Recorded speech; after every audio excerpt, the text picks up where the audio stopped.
what the umpires are perceiving matches how his approach is working anyway. I'm not sure it's costing him as much as people think because, yeah, they're expanding up a little bit, but he's already looking to hit that pitch. There's a drive! Way back! It might be! It could be! It is! Holy cow! Welcome to another broadcast of Bricks Behind the Ivy.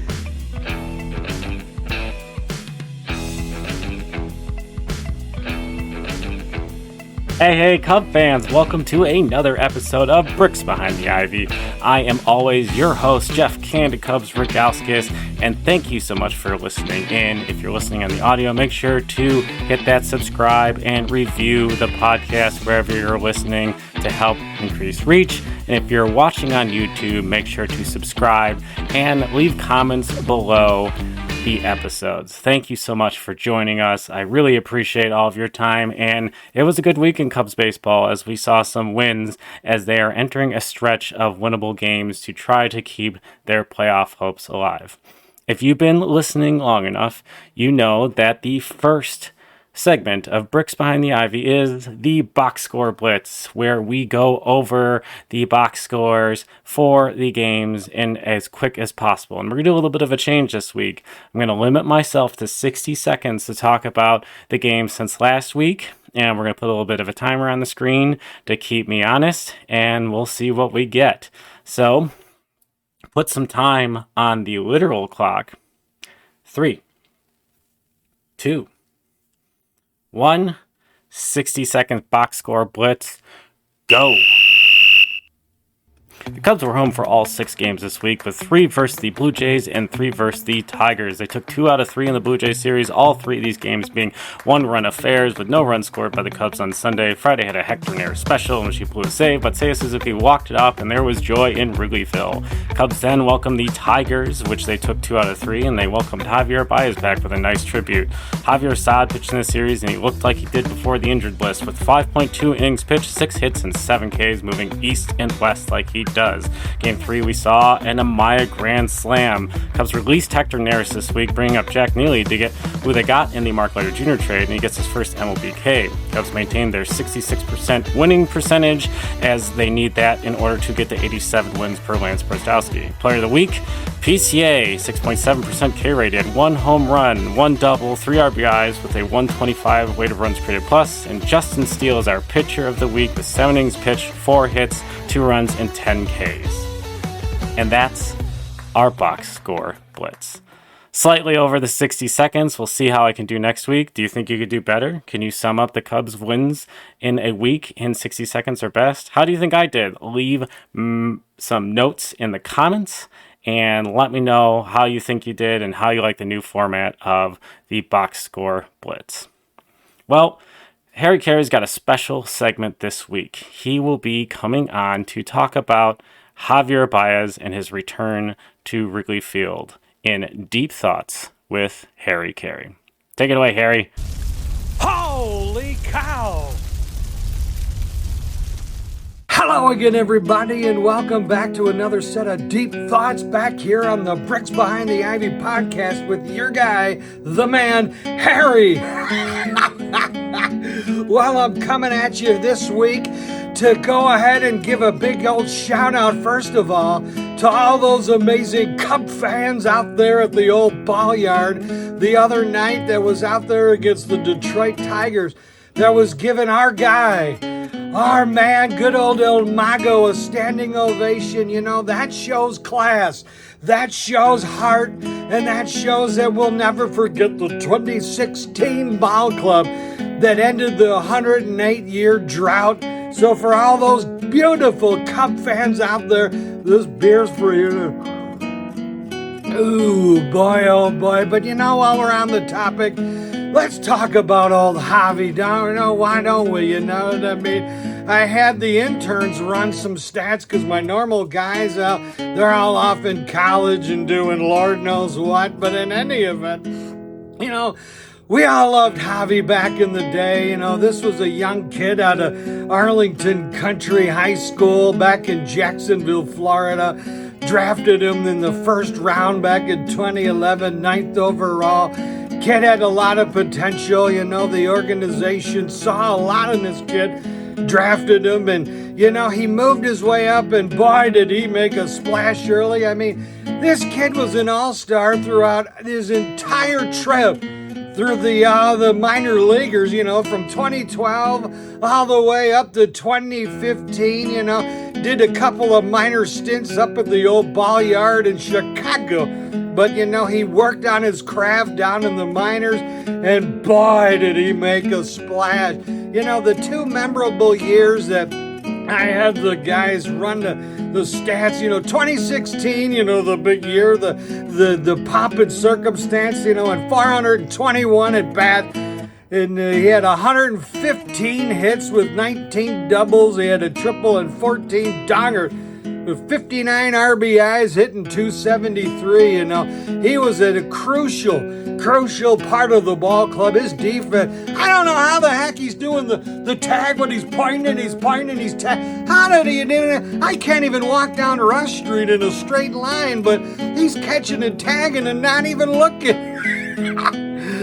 But his best year, boy, oh boy, in 2018 when he hit 290, I mean, the guy had 34 dongers and 111 RBIs and 606 at-bats, so he was amazing, but it was a shame to see him go, and, KB and Rizzo and Schwarbino, but, we'll never forget that 2016 ball club and all the excitement, Javy. I mean, I even remember when he ran to first and did the old Watusi up and down the line. I don't know what he was doing, but he let that guy score. I mean, the magic that guy did on the field and at the plate, boy, oh boy. So, El Mago, this bears for you, buddy. Oh, boo.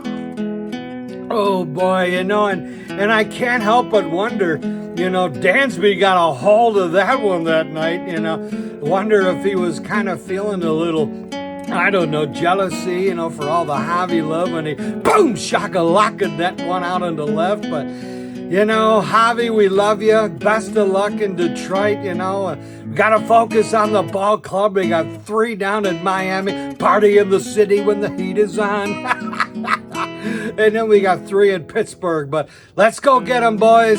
Javy, we love you. And from all of us down here at the Wrigley Fire Bar and Grill, and from all of us at BBTI, so long, everybody.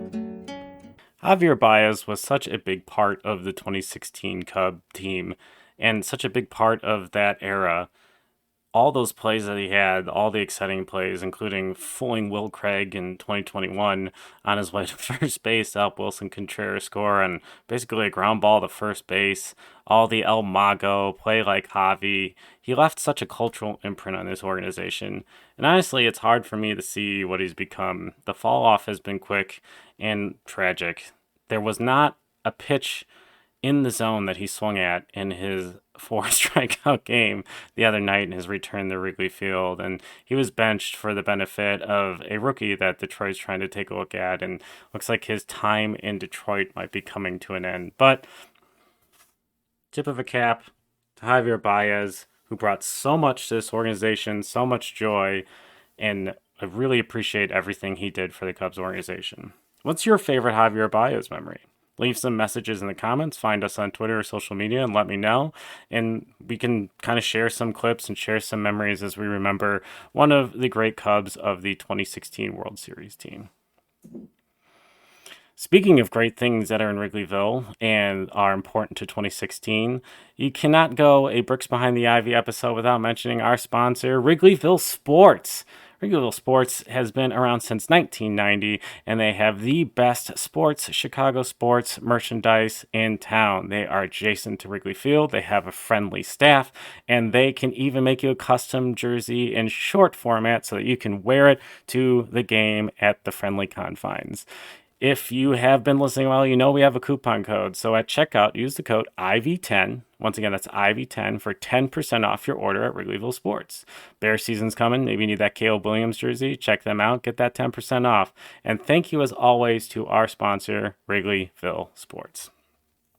So this week, I wanted to discuss something that has bin going around the internet, and it is the hot button topic of Seiya Suzuki's strike zone. Seiya Suzuki has been known to receive some pretty bad calls, at least compared to what we're seeing on TV, and some analytical people out there have looked and seen that he has gotten some bad calls, more balls called strikes than any other player since 2022. So what's going on there? Is this a thing? Is this something that Seiya needs to work on? Is it something umpires need to work on? Is it an illusion created by the magical box we see on TV? Well, Matt Trueblood of Northside Baseball wrote an article about that this week that I thought was excellent. You should really check it out. There'll be a link in the bio. But I brought him on to kind of discuss it more with us to see, is there such thing as a Seiya Suzuki strike zone? Check out this segment. All right, Cub fans, thanks for sticking around. Today, I have joining me is Mr. Matt Trueblood, who is the editor over at Northside Baseball, a place that I contribute to, and he also contributes to a few other team sites associated with Northside Baseball. Matt, thank you so much for joining us today. Yeah, happy to do it. Big fan.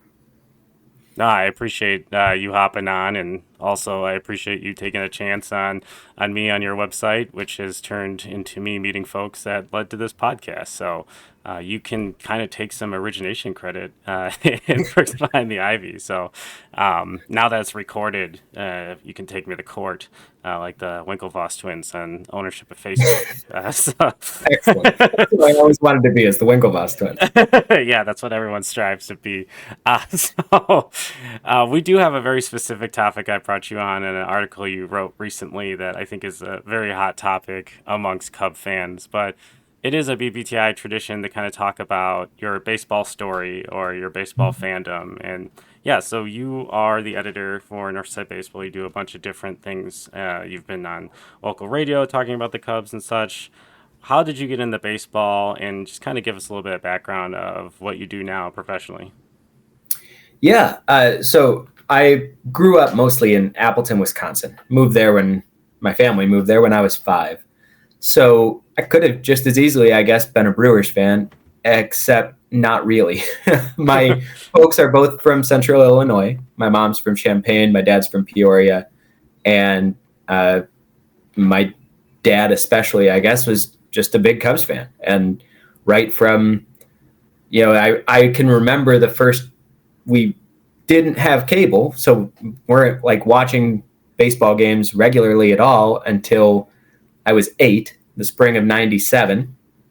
Great year for the Cubs. Wonderful time to become a Cubs fan, 1997, in that it's excellent training for the overall experience of being a Cubs fan. Sure. My earliest memory of watching the Cubs is I come home from school, I turn on WGN on our brand new cable, very exciting. And I watch the Cubs finish off a victory and hear Harry Caray say, "You'll never see a happier 1-14 team." Because they had lost the first 14 games of the season. And I, being 8 years old and eternally optimistic, I guess, good disposition for a Cubs fan, didn't think, oh gosh, they lost the first 14 games. No, I thought, hey, never see a happier team. Cool. That must be something I want to be involved in. And so I was hooked. I was hooked by watching them win their first game of the season in their 15th game of the season.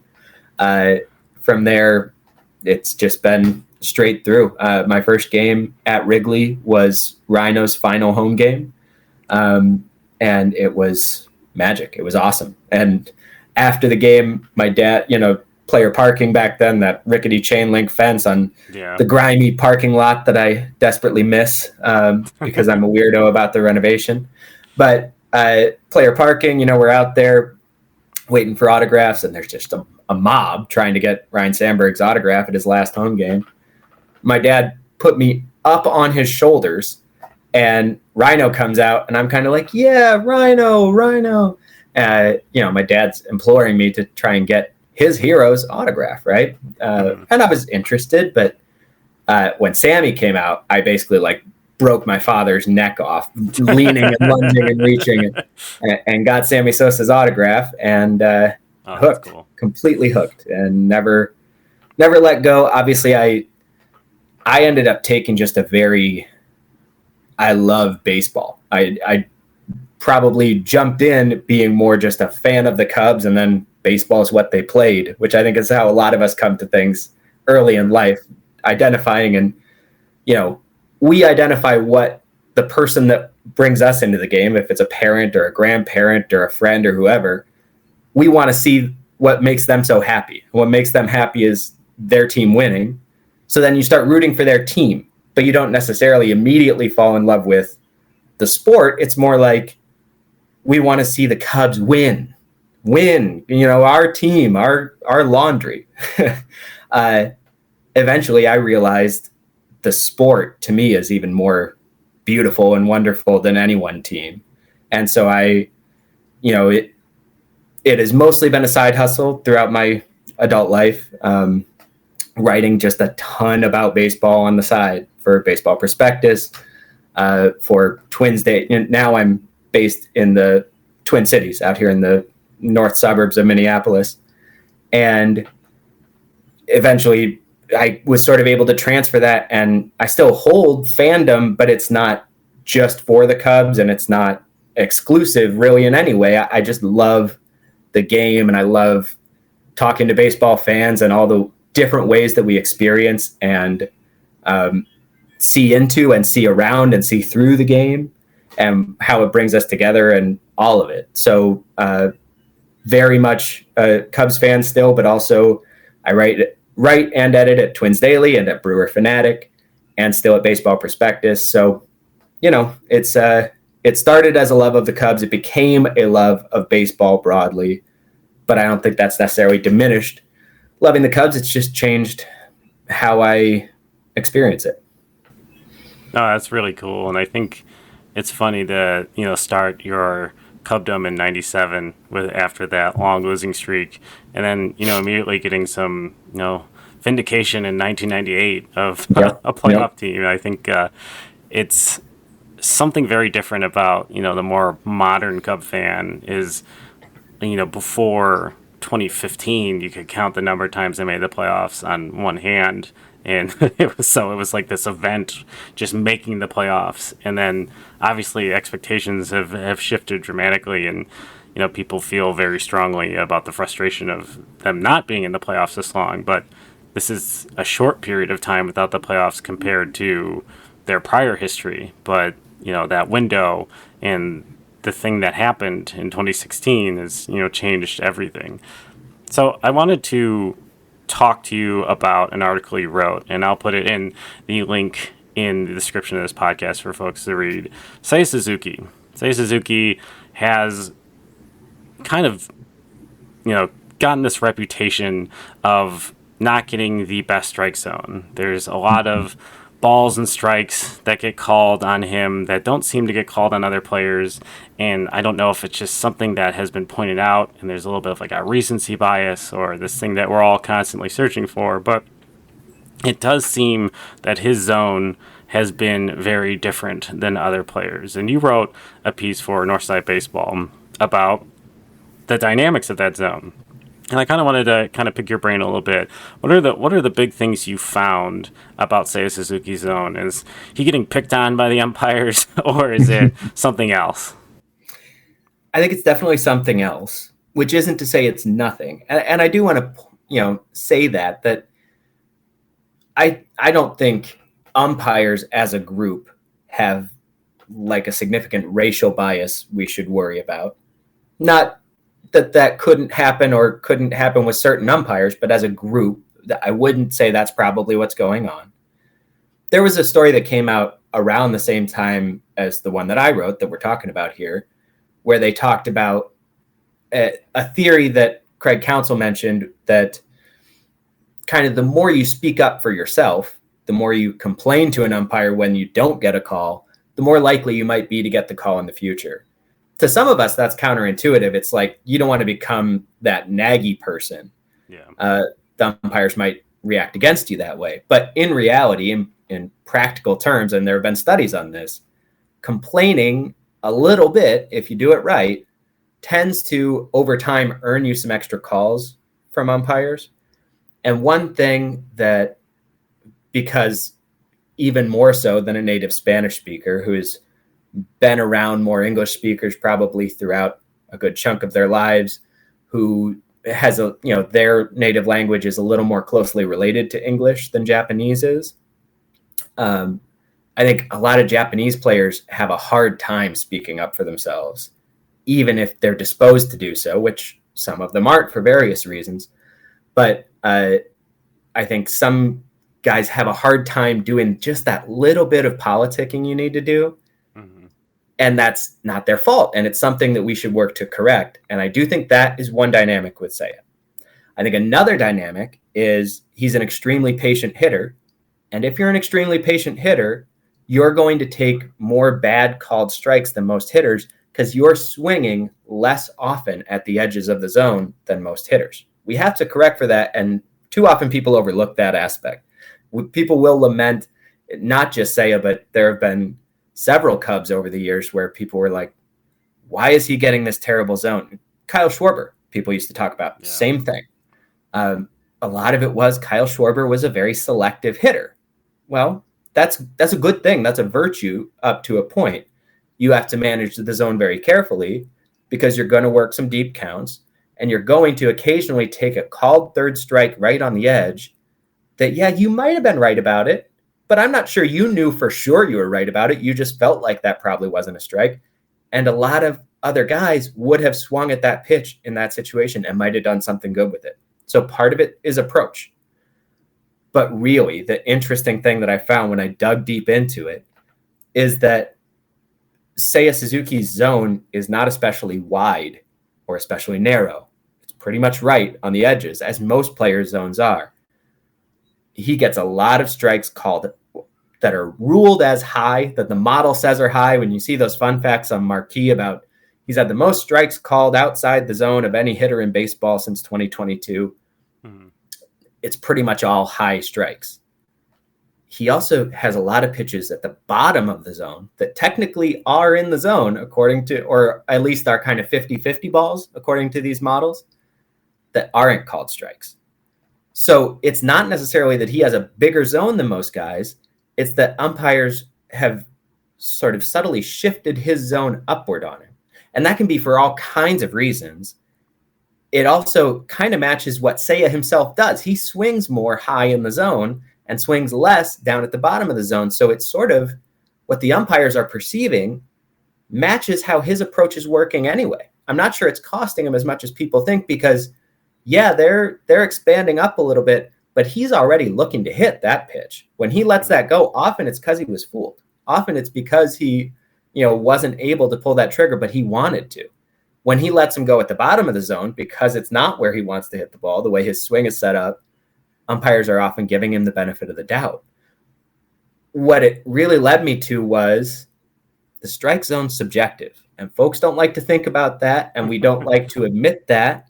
But up and down vertically, horizontally, it's the edges of the plate. That's a physical thing. It's on the ground right there in front of everybody. Mm-hmm. Vertically, well, what counts as the hollow of a guy's knee? What counts as the top of the letters? And how much of a croucher is the umpire accounting for? How much should he account for?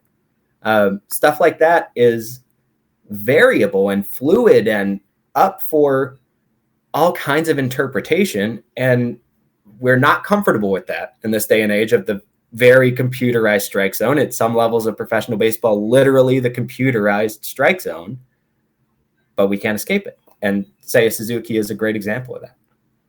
Yeah, I think too, there's a component with him, especially when he was, had his benching or break from David Ross last year. Yeah. Seiya Suzuki seems to have a pitch selection yip that kind of exemplifies itself a few times a year, where he seems to take pitches for the sake of taking pitches because it's part of his strategy, but then he misses very hittable pitches because he's maybe predetermined he's going to take to try to get himself going. And I think, we've actually kind of entered a stretch recently of him struggling and, the K rate being higher and, not good quality contact. But in the last 3 games, contact quality has increased significantly, and so has his swing rate on early in the count pitches. So it seems like it's this constant dance with him of how he's attacked and then his approach, and then like he gets very, very mental about it. But I do want to talk about that, the zone and the box on TV, and we had a little pre-conversation about this.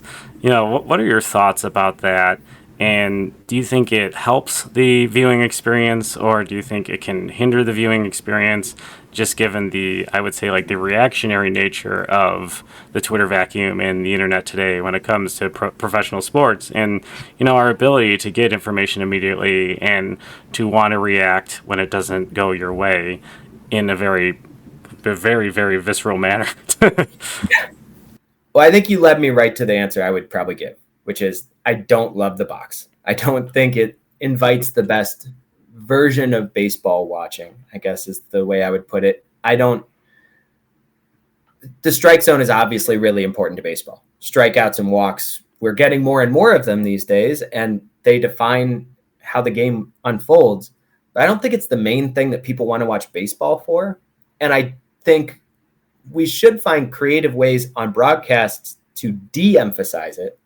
And instead, by having this camera that focuses only on batter, pitcher, catcher, and draws a box and sometimes increases the contrast within that box to really make you focus on the strike zone, broadcasts are begging you to spend all your time thinking about the strike zone. And they want you to think about it as a concrete square, as, that top end zone, they draw lines there. There are probably visual solutions you could create. I mean, you could probably just have vertical lines to show the edges of the plate. But whenever they made the sort of graphics on TV decisions about how to display this stuff, they didn't think that would look as good. And maybe they're right. I don't know. But what they've done is make us all think there's a hard bottom and a hard top to every strike zone. It just isn't. That's not real. So we end up getting angry over things that don't need to be our primary focus in a baseball game, and getting what we feel is very righteously angry, very like, that was a strike, that was not a strike. And, the marquee, they'll replay it and Boog and JD will go, oh man, yeah, that's a strike, based on whether it hits the little line along the top or bottom of the zone in that 3D computerized recreation.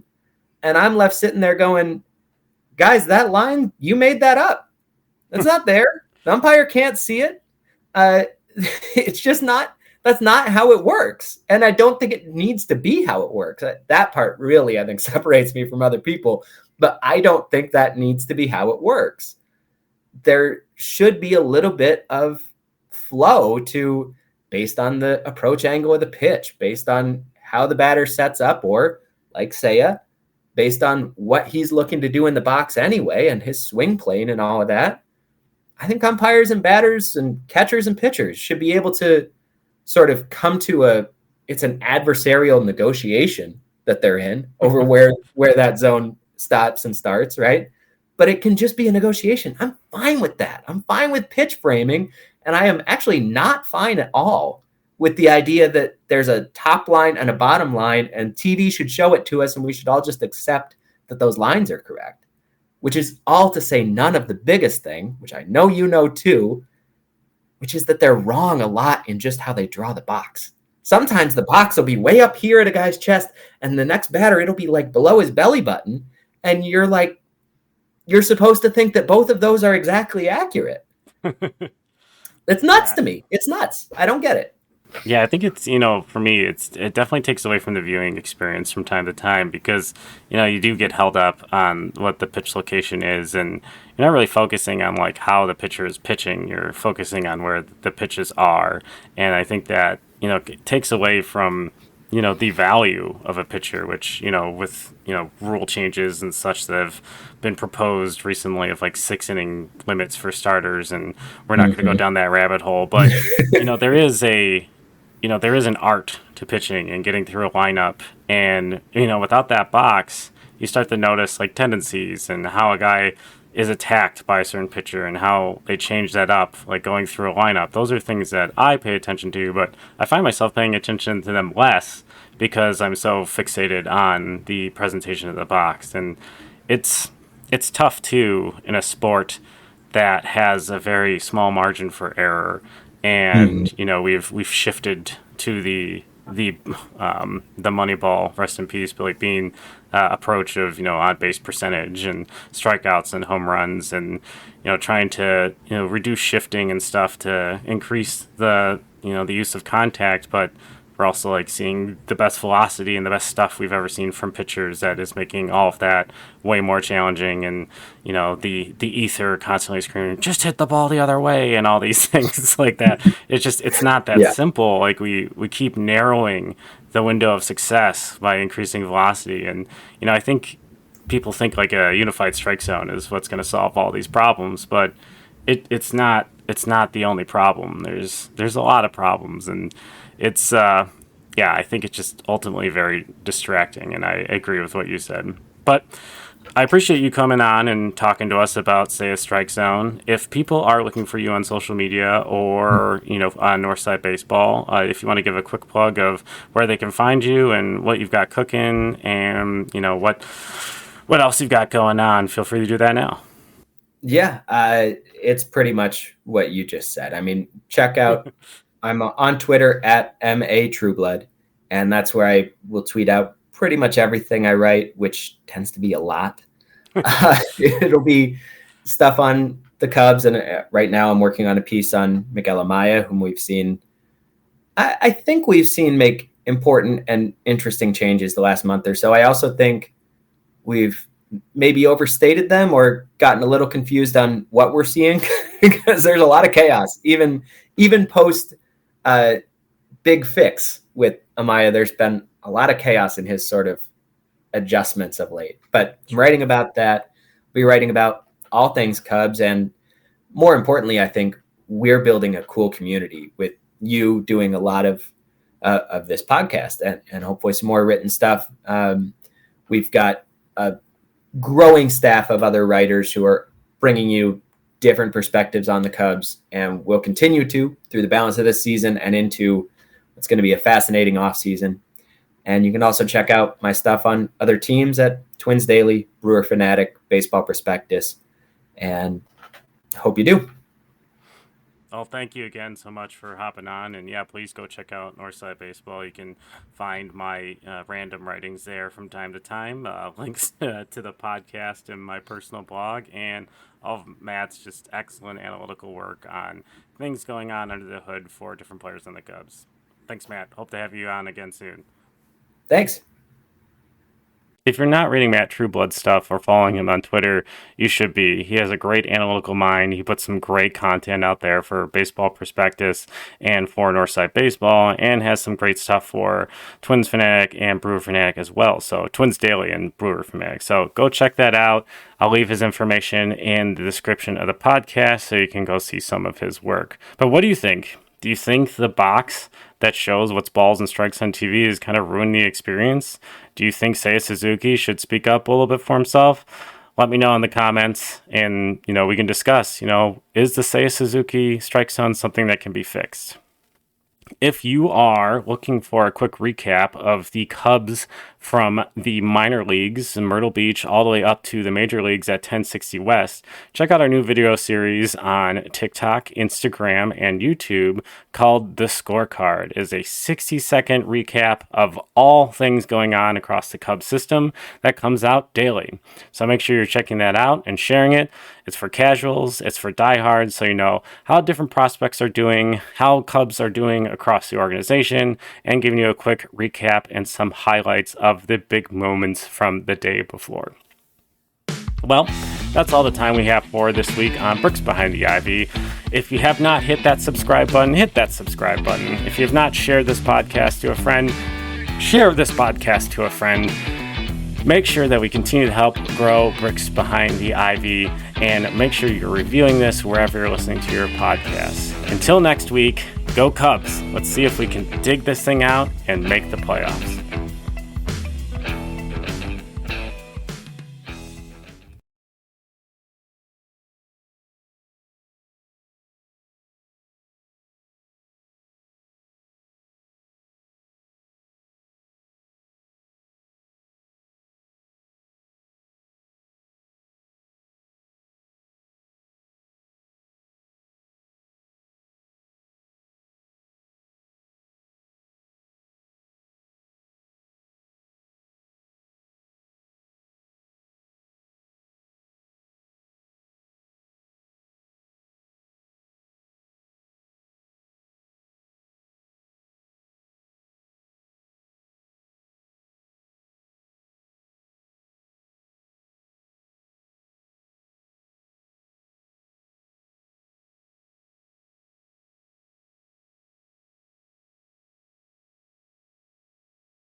If you are looking for a quick recap of the Cubs from the minor leagues in Myrtle Beach all the way up to the major leagues at 1060 West, check out our new video series on TikTok, Instagram, and YouTube called The Scorecard. It is a 60-second recap of all things going on across the Cubs system that comes out daily. So make sure you're checking that out and sharing it. It's for casuals, it's for diehards, so you know how different prospects are doing, how Cubs are doing across the organization, and giving you a quick recap and some highlights of the big moments from the day before. Well, that's all the time we have for this week on Bricks Behind the Ivy. If you have not hit that subscribe button, hit that subscribe button. If you have not shared this podcast to a friend, share this podcast to a friend. Make sure that we continue to help grow Bricks Behind the Ivy, and make sure you're reviewing this wherever you're listening to your podcasts. Until next week, go Cubs. Let's see if we can dig this thing out and make the playoffs.